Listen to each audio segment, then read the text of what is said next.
The average professional checks their phone within 8 seconds of feeling bored. 8 seconds. And neuroscientists at the University of Virginia have now confirmed that this reflex, this tiny automatic reach, is physically restructuring your prefrontal cortex in a way that costs you an estimated 90 minutes of genuine deep work every single day.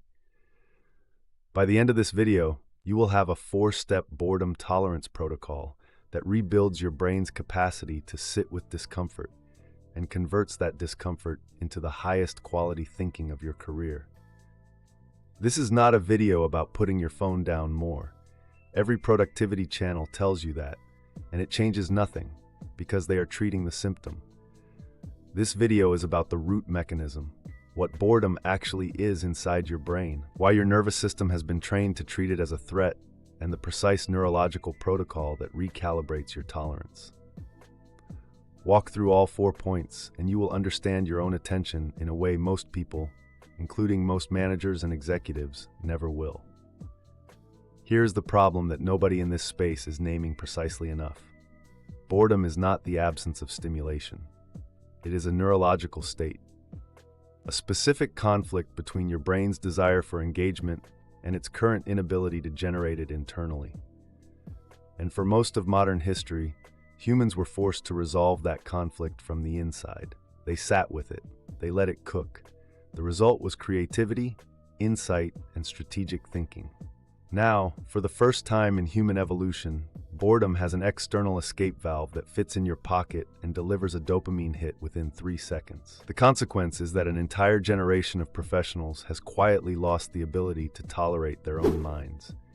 And that loss is showing up directly in their output, their decision quality, and the flatness of their most important thinking.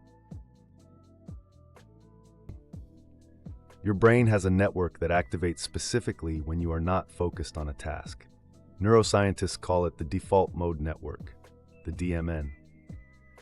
For decades, researchers assumed the DMN was the brain idling. Recent imaging studies out of Harvard Medical School have completely reversed that assumption. The DMN is not idle. It is doing some of the most metabolically expensive work your brain performs, consolidating memory, stress testing future decisions, processing unresolved emotional information, and generating the kind of non-linear thinking that produces genuine insight.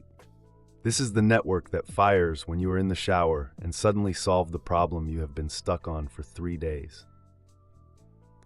Here is the critical part.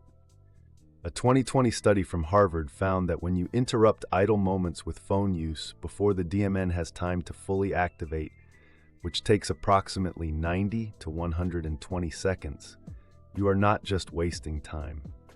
You are actively preventing a consolidation cycle from completing. For the average professional who checks their phone 17 times per hour during non-meeting time, this means the DMN never reaches full activation for most of the workday. The measurable result, a 34% reduction in the quality of complex reasoning tasks, documented in the same study. That is not a minor cognitive tax. That is the difference between a good decision and a great one, compounded across every high-stakes call you make this week. The takeaway is precise. Give yourself a mandatory 90-second buffer before touching your phone in any idle moment. Set a simple rule. If it has been less than 90 seconds since your last task ended, the phone stays down. That single rule protects one full DMN cycle per transition and begins rebuilding your brain's capacity to generate insight on demand. The average professional loses 34% of their complex reasoning capacity, not because of overwork, but because of what they do in the gaps between work. Your brain runs on a dopamine system that is calibrated by contrast. The reward signal you get from any experience is not absolute. It is relative to your baseline expectation. When that baseline is set by the constant micro-rewards of social media, short-form video, and messaging apps, everything else begins to feel flat by comparison. Researchers at Stanford's Human Performance Lab have documented this effect precisely. They call it dopamine desensitization, and it does not just affect your enjoyment of leisure. It directly impairs your ability to sustain motivation on complex, slow-reward tasks, the kind of work that actually advances your career. Here is the professional consequence that nobody connects to scrolling. Deep work, the kind Cal Newport and the research both describe as your highest leverage professional output, requires sustained motivation across a task that may not deliver a reward signal for 20, 30, or 60 minutes. When your dopamine baseline is artificially elevated by high-frequency micro-rewards, your brain's tolerance for that delay collapses. Stanford's data shows that professionals with high smartphone use had a 28% lower ability to sustain effort on slow-reward cognitive tasks compared to matched controls. This is a direct line from your Instagram feed to your inability to stay locked in on the proposal, the strategy document, or the analysis that would actually move your career forward. The protocol correction here is a dopamine fast, but not the dramatic 30-day version social media sells. Research supports a targeted 90-minute window each morning before any social content, email, or news. 90 minutes of zero micro-reward input recalibrates your baseline enough that the slow rewards of deep work become motivationally viable again. This is not about discipline. It is about giving your brain's reward system accurate calibration data, a 28% drop in sustained effort capacity. That is not a bad day. That is a structural ceiling on your professional output, installed by your morning scroll. There is a specific type of thinking that only emerges from boredom, and it is the type most valuable to any professional who needs to solve non-obvious problems. Researchers at the University of East Anglia ran a controlled study in which participants were assigned a monotonous task designed to induce boredom, then immediately given a creative problem-solving test. The bored group significantly outperformed the control group on both divergent thinking, the ability to generate multiple solutions, and associative thinking, the ability to connect unrelated concepts. The reason is neurological. Boredom forces the brain into a kind of internal foraging mode. Without external input, the DMN begins scanning stored memories, past experiences, and dormant knowledge structures for connections. This is the mechanism behind every shower thought, every breakthrough on a long run, every insight that comes in the middle of the night. When you eliminate boredom from your day, which most professionals now effectively do, you are not just losing rest time. You are eliminating the specific neurological condition that produces your most original thinking. For a professional, this means the strategy you never quite crystallize, the pitch angle that never quite clicks, the solution that always feels just out of reach. These are not failures of intelligence. They are failures of boredom. You never gave your brain the idle time it needed to make the connection. The practical protocol. Schedule one 10-minute block per day with a single rule. No input of any kind. No podcast, no music, no phone. Walk, sit, stare out a window. This is not meditation. It is deliberate boredom, and it is the most underused cognitive tool available to any professional.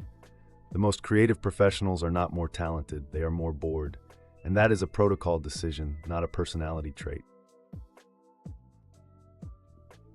Here's the loop that was opened at the start of this video. Every time you feel bored and reach for your phone, your brain is making a decision that compounds for years. Here's exactly what that compounding looks like, and precisely how to reverse it. The compounding works through a mechanism called operant conditioning of avoidance. Every time boredom is relieved by a phone, your brain encodes one data point. Discomfort was present, action was taken, discomfort disappeared. Do that 10,000 times, which takes less than 2 years at the average rate of phone use. And your brain has built a hardwired avoidance circuit so robust that you will feel genuine anxiety in moments of idle silence. Researchers now have a clinical term for this. Nomophobia's cognitive cousin, boredom intolerance disorder. It is not diagnosed widely, but it is measurable, and its effects on professional performance are significant. Lower frustration tolerance, reduced persistence on difficult tasks, and a measurable increase in reactive decision-making. The kind that feels urgent, but costs you credibility and strategic coherence over time.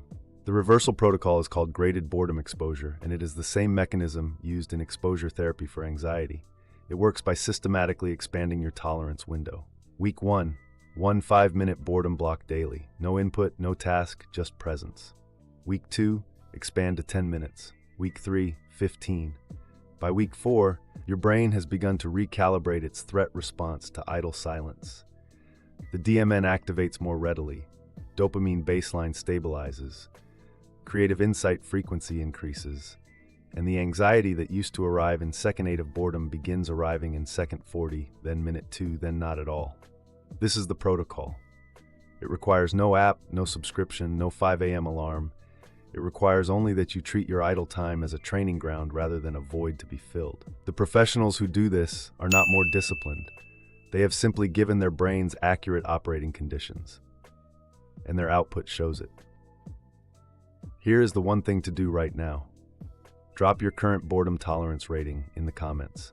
On a scale from 1 to 10, where 1 means you cannot sit in silence for 30 seconds without reaching for your phone, and 10 means you can sit with your own thoughts for 20 minutes without discomfort. Be honest.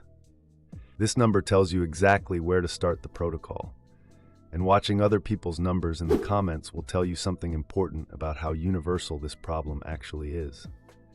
If this format works for you, precise, research-grounded, no fluff, then Growth Daily is built exactly for you. Every week, one new video. One peer-reviewed mechanism that is costing you performance.